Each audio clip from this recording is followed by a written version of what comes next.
Hello dear student, मैं संतोष कुमार प्रयागराज से स्वागत है आप सभी का ऑक्सी कोचिंग के एक और वीडियो में। आज की वीडियो में प्रश्नावली 13.5 के 8वें क्वेश्चन को सॉल्व कर रहे हैं। पार्ट एच का वीडियो है इस प्रश्नावली के लिए। सारे पार्ट की वीडियो की लिंक आपको डिस्क्रिप्शन मिल जाएगी, आप देख लेना, या फिर 9 क्लास के लिए प्ले लिस्ट की लिंक आई बटन या डिस्क्रिप्शन, आप कहीं से भी देख लो। 9 क्लास की सारी वीडियो एक ही बारे में आपको मिल जाएगी। वीडियो शुरू करने से पहले सब्सक्राइब कीजिए ऑक्सी कोचिंग यूट्यूब चैनल को और बेल आइकन को ऑल पे कीजिए, जिससे फ्यूचर में कोई वीडियो आप मिस ना करो। अगर आपने पहले से ही सब्सक्राइब कर रखा है तो थैंक यू वेरी मच। आज की वीडियो का क्वेश्चन है 12 सेंटीमीटर भुजा वाले एक ठोस घन को बराबर आयतन वाले 8 घनों में काटा जाता है। नए घन की क्या भुजा होगी, साथ ही इन दोनों घनों के पृष्ठीय क्षेत्रफलों का अनुपात भी ज्ञात कीजिए। यानी कि क्वेश्चन का मतलब ये है कि एक घन है, घन के बारे में तो आपको पता ही है, और नहीं पता तो हम एक वीडियो की लिंक दे रहे हैं, जरूर जाके देखना आई बटन पे। तो एक घन है, घन की भुजा कितनी है 12 सेंटीमीटर, तो उसी घन को हमें 8 बराबर भागों में काटना है। अब 8 बराबर घनों में जब काटेंगे तो जब काटने के बाद नया घन जो हमें प्राप्त होगा उस नए घन की भुजा क्या होगी, यहाँ तक का वही मतलब था। तथा दूसरा ही क्वेश्चन इसमें जुड़ा हुआ है कि पहले घन का पृष्ठीय क्षेत्रफल तथा नया घन जो आपको प्राप्त हुआ है 8 बराबर भागों में काटने के बाद उसका पृष्ठीय क्षेत्रफल का अनुपात क्या होगा। ठीक है, क्वेश्चन समझ में आ गया ना। चलो बढ़ते हैं इसके हल की तरफ। तो हम सर्वप्रथम नए घन का आयतन निकाल लेंगे। ठीक है, हम शुरुआत करते हैं हल। तो नए घन की भुजा दी गई है, नया घन लिख रहे हैं, घन की भुजा दी गई है। घन की भुजा को हम कैपिटल ए लिख रहे हैं क्योंकि ये बड़ा वाला घन है, इसकी भुजा भी बड़ी है। फिर इसे घन को काटेंगे तो उसकी भुजा को हम स्मॉल ए में दिखाएंगे। तो नए घन की भुजा कैपिटल ए दी गई है 12 सेंटीमीटर। तो हम नए घन का पहले, यानी कि इस घन का हम पहले आयतन निकाल लेते हैं। ठीक है, घन का आयतन, घन का आयतन का फार्मूला होता है भुजा क्यूब, या फिर यूँ कहें कि ए क्यूब। इसे निकालेंगे तो 12 क्यूब सेंटीमीटर क्यूब इसी में आएगा, क्योंकि आयतन है तो भाई क्यूब में ही आता है। ठीक है, तो बस इतना ही। आप चाहे तो 12 क्यूब को सॉल्व कर दो या फिर इतने पर ही छोड़ दो। ठीक है, तो हमें घन का आयतन तो देखो हमें पता हो गया। तो अभी हम क्या करेंगे कि जब हम इस घन को 8 बराबर भागों में काट देंगे, ठीक है, तो उसकी भी तो कोई भुजा होगी, जो कि ये पूछ रहा है ना कि उसकी भुजा क्या होगी, यानी नए वाले घन की भुजा क्या होगी। तो हम सर्वप्रथम नए वाले घन की भुजा को मान लेते हैं। ठीक है, तो यहाँ पे लिखेंगे माना नए घन की भुजा। क्वेश्चन में यही पूछ रहा है कि नए घन की भुजा क्या होगी, तो हम इसे स्मॉल ए मान लेते हैं, और लास्ट में जो स्मॉल ए का मान प्राप्त होगा वही यानी कि वही नए घन की भुजा होगी। ठीक है, नए घन की भुजा ए मान लिया। अब हम नए घन का आयतन निकाल लेते हैं। ठीक है, नए घन का आयतन, तो वही फार्मूला ए क्यूब यानी भुजा क्यूब। अब यही इसका आयतन है। ठीक है, यह एक नए घन का आयतन है, कितना, एक।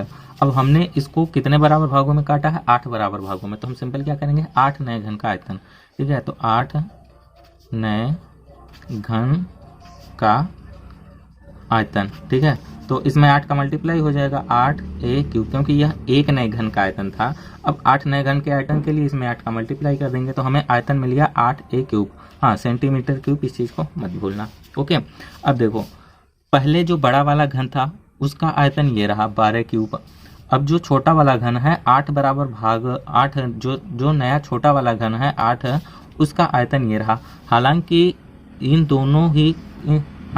दोनों का ही आयतन सेम होगा। क्यों सेम होगा, क्योंकि भाई एक घन को ही तो काट के हमने ये नया घन प्राप्त किया है।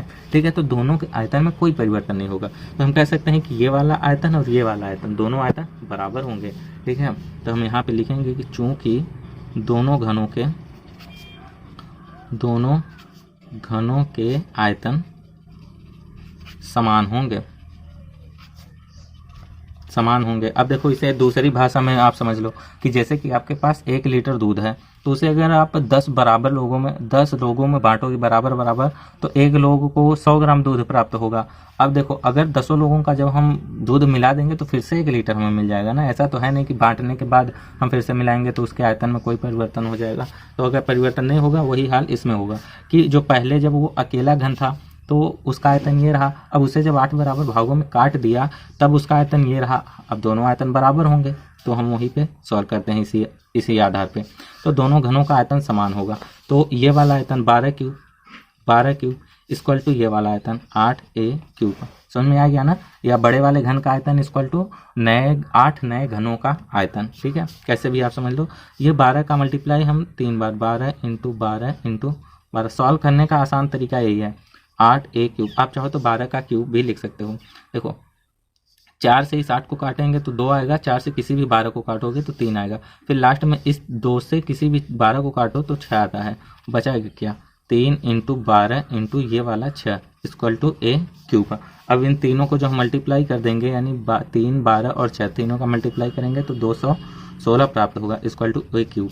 अब ये क्यूब इधर आएगा, यानी कि इस 216 का जब हम घनमूल निकालेंगे तो 6 आएगा, या फिर यूँ कहें कि 6 का घन क्या होता है 216, तो a बराबर हमें कितना मिल गया 6 सेंटीमीटर, ठीक है।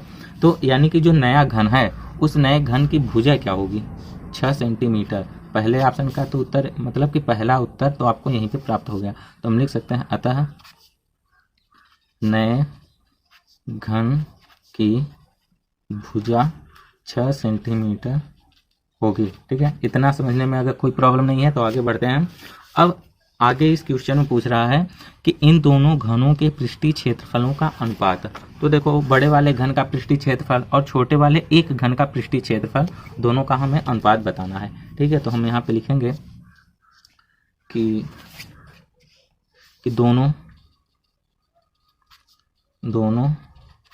घनों के पृष्ठीय क्षेत्रफल का अनुपात, क्षेत्रफलों का अनुपात में क्या होगा, इधर घन का अनुपात, घन का पृष्ठीय क्षेत्रफल,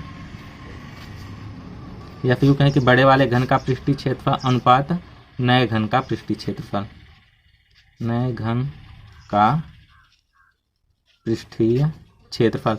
आप चाहो तो पहले आप बड़े वाले घन का पृष्ठीय क्षेत्रफल अलग निकाल लो, छोटे वाले का अलग निकाल लो, फिर दोनों को आप अनुपात में बांट लो।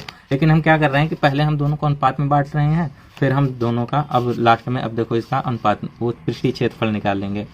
तो घन का पृष्ठीय क्षेत्रफल होता है 6 भुजा स्क्वायर, यानी 6 इंटू भुजा स्क्वायर, तो कैपिटल A स्क्वायर, क्योंकि इधर बड़ा वाला घन है तो कैपिटल A अनुपात है। अब इधर नए वाले घन की भुजा स्मॉल a थी, तो ठीक है, तो इसका फार्मूला क्या बनता है 6 स्मॉल a स्क्वायर। दोनों का हमने पृष्ठीय क्षेत्रफल लिख लिया, ये 6 से ये 6 कट गया, ये a स्क्वायर बचा है, तो बड़े वाले घन की भुजा 12 का स्क्वायर, छोटे वाले घन की भुजा 6 का स्क्वायर, ये 12 इंटू 12 हुआ, अनुपात ये 6 इंटू 6 हुआ।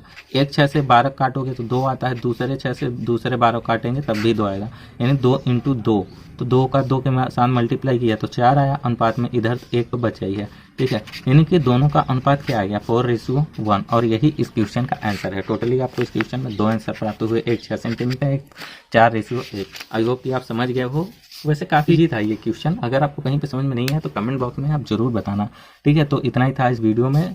अगर वीडियो पसंद आ गई है तो वीडियो को लाइक करके दोस्तों के साथ शेयर जरूर कर देना। अगर आपके पास मैथ से संबंधित कोई क्वेश्चन है तो टेलीग्राम पे आके आप वहाँ पर हमसे पूछ सकते हो। तो मिलते हैं नेक्स्ट वीडियो में, करते हैं वीडियो को समाप्त, तब तक के लिए बाय बाय, टेक केयर, ख्याल रखना अपना, बाय बाय।